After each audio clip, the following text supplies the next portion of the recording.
Let's play quietly.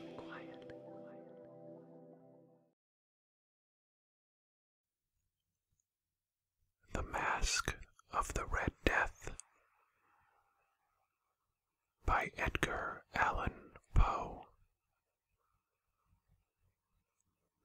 The Red Death had long devastated the country.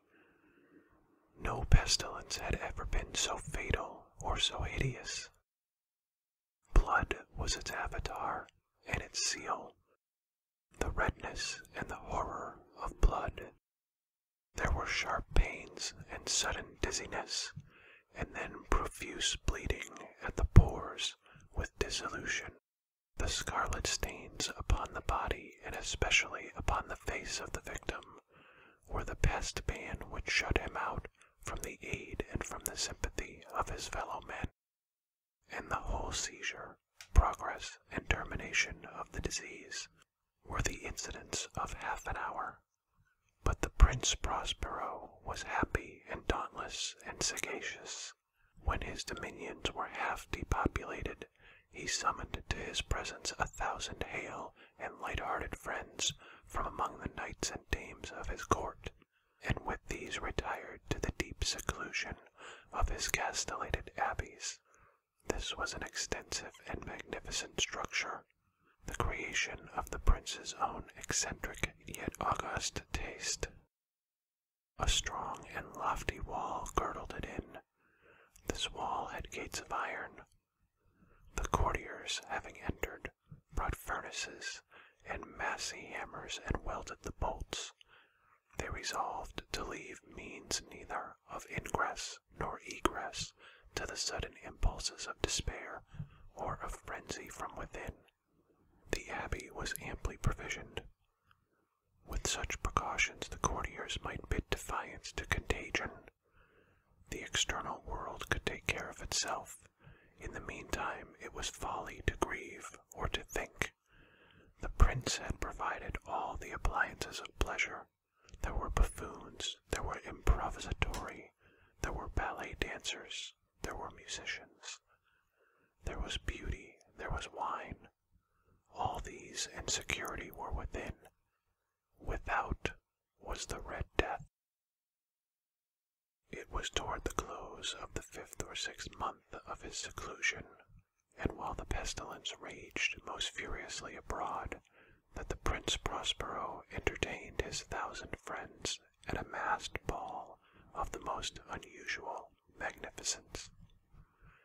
It was a voluptuous scene, that masquerade.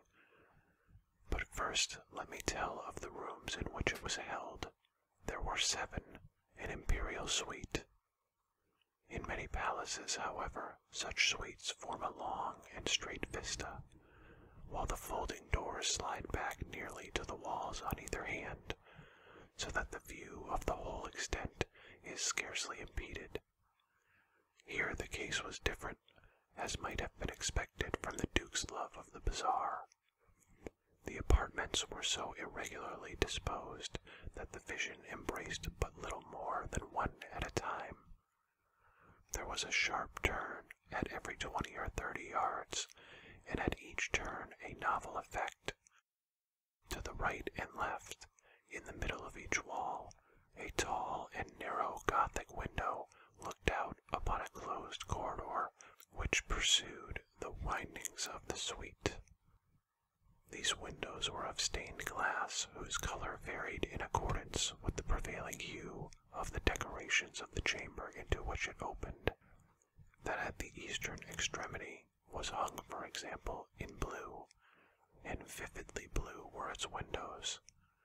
The second chamber was purple in its ornaments and tapestries, and here the panes were purple. The third was green throughout, and so were the casements. The fourth was furnished and lighted with orange, the 5th with white, the 6th with violet. The 7th apartment was closely shrouded in black velvet tapestries that hung all over the ceiling and down the walls, falling in heavy folds upon a carpet of the same material and hue.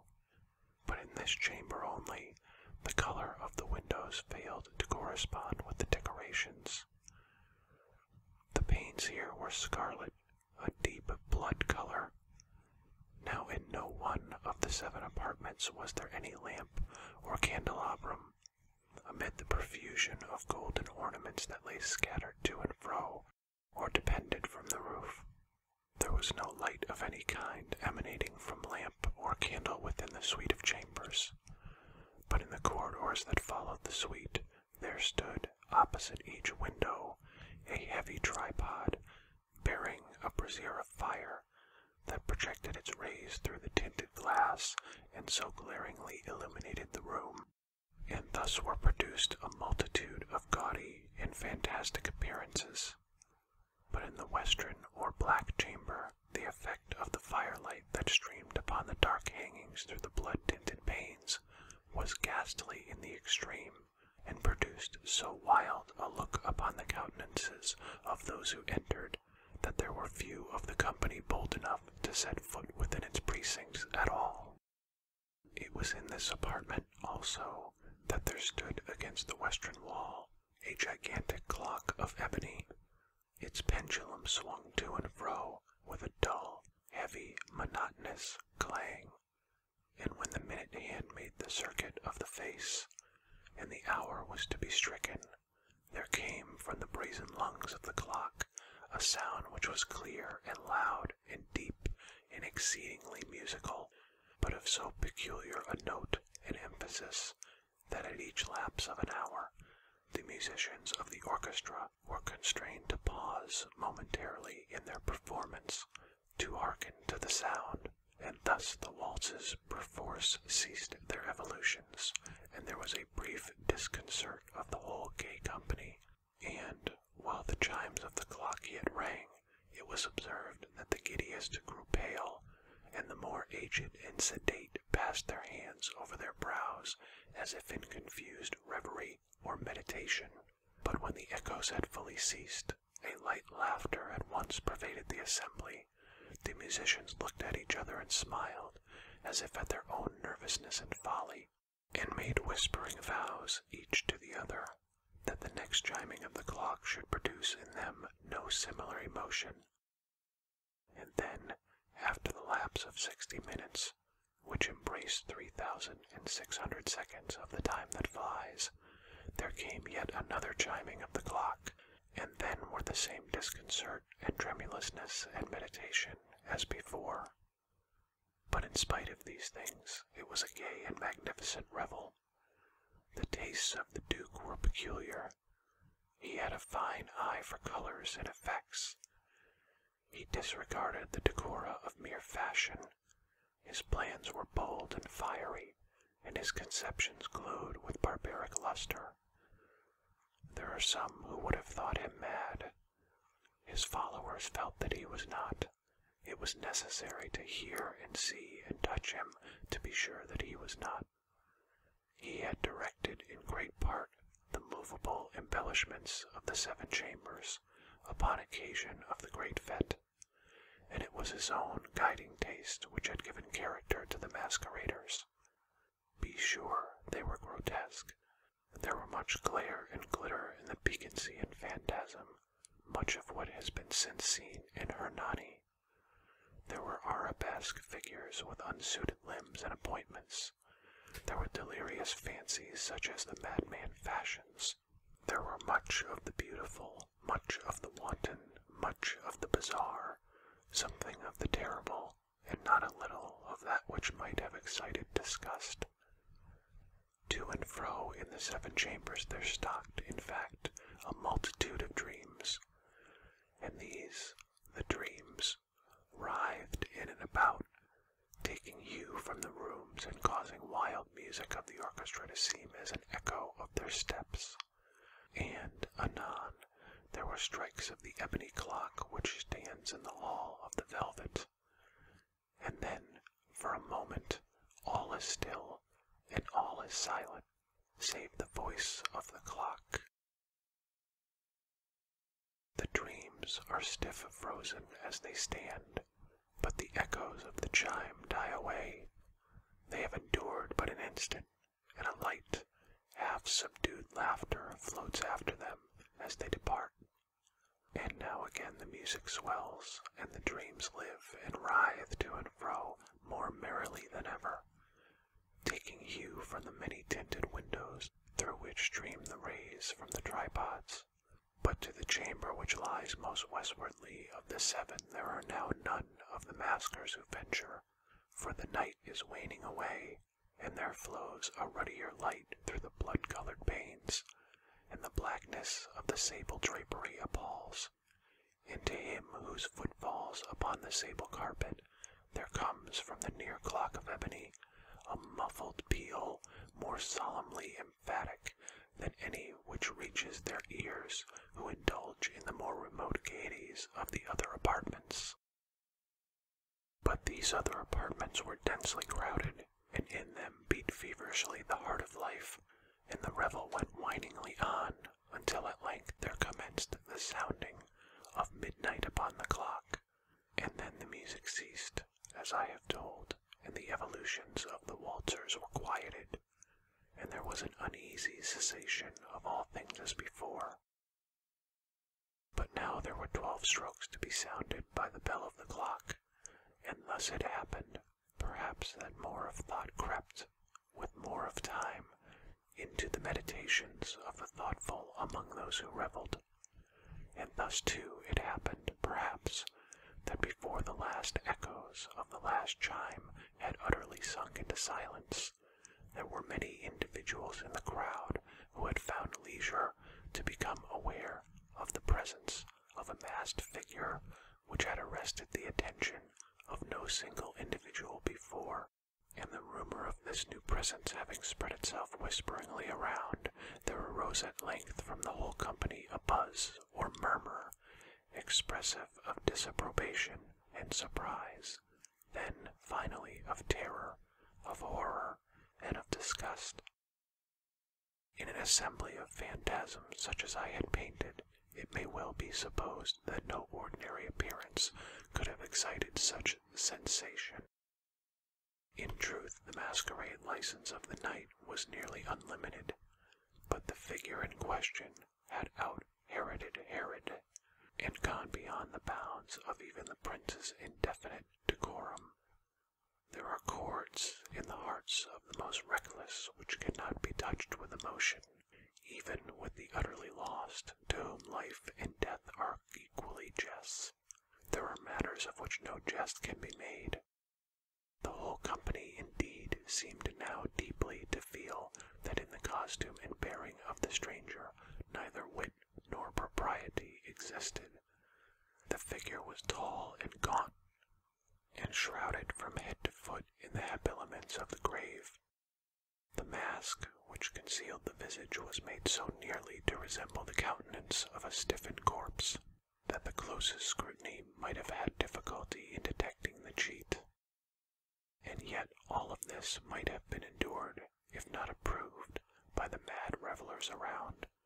But the mummer had gone so far as to assume the type of the Red Death. His vesture was dabbed in blood, and his broad brow, with all the features of the face, was besprinkled with the scarlet horror. When the eyes of Prince Prospero fell upon this spectral image, which, with a slow and solemn movement, as if more fully to sustain its role, stalked to and fro among the waltzers, he was seen to be convulsed, in the first moment with a strong shudder, either of terror or distaste, but in the next his brow reddened with rage. "Who dares," he demanded hoarsely of the courtiers who stood near him, "who dares insult us with this blasphemous mockery? Seize him and unmask him, that we may know whom we have to hang at sunrise from the battlements." It was in the eastern or blue chamber in which stood the Prince Prospero as he uttered these words. They rang throughout the 7 rooms loudly and clearly, for the prince was a bold and robust man, and the music had become hushed at the waving of his hand. It was in the blue room where stood the prince, with a group of pale courtiers by his side. At first, as he spoke, there was a slight rushing movement of this group in the direction of the intruder, who, at the moment, was also near at hand, and